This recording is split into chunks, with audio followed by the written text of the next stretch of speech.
పూర్వం ఎర్రచందనంలో వెలిసిన వెంకటేశ్వర స్వామిని ఋషులు గంధర్వులు పూజించేవారు. వెంకటేశ్వర స్వామి ఆజ్ఞ మేరకు ఋషులు వెంకటేశ్వర స్వామిని లక్ష్మీదేవి సమేతంగా చందనపు చెట్టు తొర్రలో పెట్టి పవిత్రమైన గోదావరి నదిలో విడిచిపెట్టారు. ఆ చెట్టు తేలుతూ చాలా దూరం ప్రయాణించి గోదావరి ఒడ్డున ఉన్న వాడపల్లి గ్రామం చేరుకుంది. గ్రామస్తులు స్నానానికని నది ఒడ్డుకి వెళ్ళగా వాళ్ళకి గంధర్వగానం వినిపించింది. ఎక్కడ నుండి వస్తున్నదనేది వాళ్ళకి అంతుపట్టలేదు. ఆ తరువాత ఒక భక్తుడి కలలో కనిపించి, నేను వెంకటేశ్వర స్వామిని, నది ఒడ్డున ఇసుక తిన్నెల వద్ద తవ్వితే నా విగ్రహం కనిపిస్తుందని చెప్పగా గ్రామస్తులు ఎంత వెతికినా వారికి విగ్రహాలు కనిపించలేదని నిరాశ చెందారు. ఆ తరువాత మళ్ళీ స్వామివారు ఆ భక్తుడి కలలో కనపడి తరువాతి రోజు ఉదయం శుచిగా వెళ్ళి కృష్ణగ్రద్ద ఎక్కడైతే వాలుతుందో అక్కడ తవ్వమని చెప్పగా గ్రామస్తులు అదే విధంగా వెళ్ళి గ్రద్ద వాలిన ప్రదేశంలో తవ్వి స్వామి అమ్మవార్ల విగ్రహాలు బయటకు తీశారు. నది దగ్గరలో చిన్ని గుడి నిర్మించి విగ్రహాలను ప్రతిష్ఠించారు. కొన్ని సంవత్సరాలకు వరదల వలన గుడి నిర్మాణం పాడైంది. ఆ శిథిలావస్థల్లో ఉన్న ఆ చిన్ని గుడి వద్దకు ఒక వ్యక్తి దీన స్థితిలో వచ్చి భారమంతా స్వామి మీద ఉంచి స్వామిని తుఫానులో చిక్కుకుని తిరిగి రాని తన నౌకలు తిరిగి వస్తే పెద్ద గుడి కట్టిస్తానని మొక్కుకున్నాడు. ఆ మాటలు విన్న చుట్టుపక్కల వారు నవ్వారు. కానీ తర్వాత జరిగిన సంఘటనలకు ఆశ్చర్యచకితులయ్యారు. ఆ రోజు వచ్చిన వ్యక్తి మళ్ళీ తిరిగి వచ్చి ఎత్తైన గోపురంతో పెద్ద గుడి కట్టించాడు. అతను కోరంగి గ్రామానికి చెందిన పెద్ద నౌకా వ్యాపారి అయిన పినపోతు గజేంద్రుడు. ఇక్కడ స్వామివారు శంఖచక్ర గదాయుక్తంగా స్వయంగా ఎర్రచందనంలో వెలిశారు. అది చాలా ప్రత్యేకమైన విషయం. ఎర్రచందనపు చెట్లు తిరుమల వెంకటేశ్వర స్వామి వెలిసిన శేషాచల అడవులలో తప్ప వేరెక్కడా కూడా పెరుగవు. మరియు చందనం అని పేరున్నప్పటికీ చందన వృక్షాలలాగా వీటికి ఏ విధమైన సువాసన కూడా ఉండదు.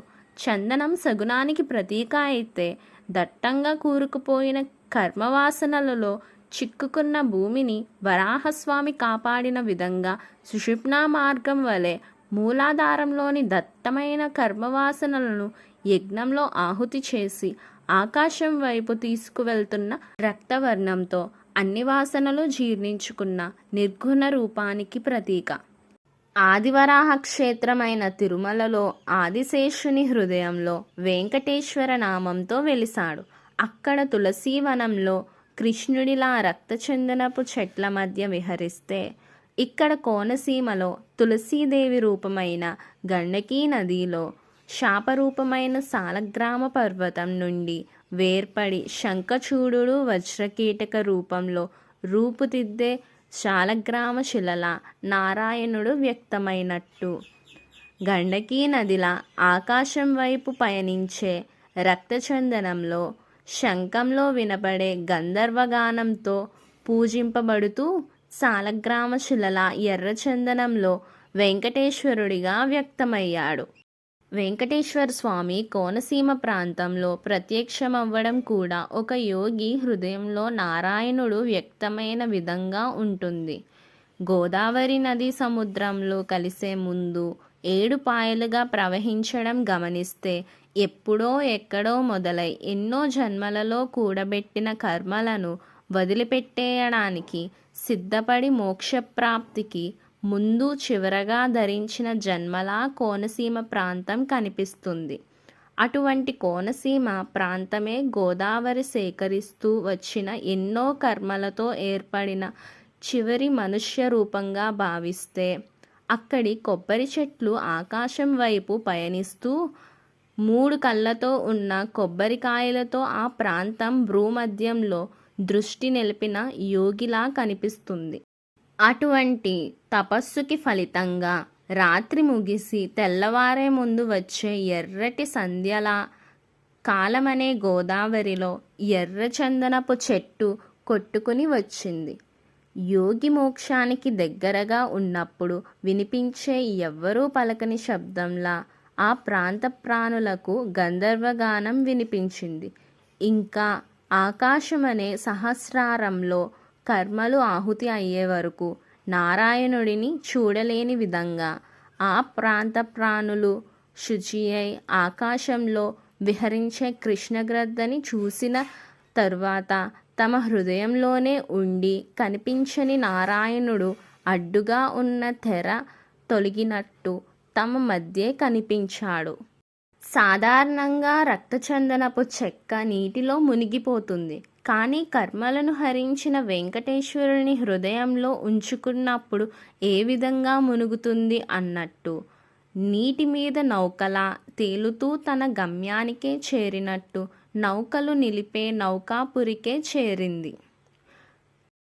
గుడి శిథిలావస్థలో ఉన్నప్పుడు పినపోతు గజేంద్రుడు వచ్చి నారాయణుని శరణు వేడడం, నారాయణుని మర్చిపోతున్న సమయంలో మొసలికి చిక్కిన గజేంద్రునికి మరిచిన నారాయణుడు గుర్తొచ్చిన మరుక్షణం ప్రత్యక్షమైనట్టు తన పడవలు ఒడ్డుకు చేరే సంఘటన గుర్తు చేస్తుంది.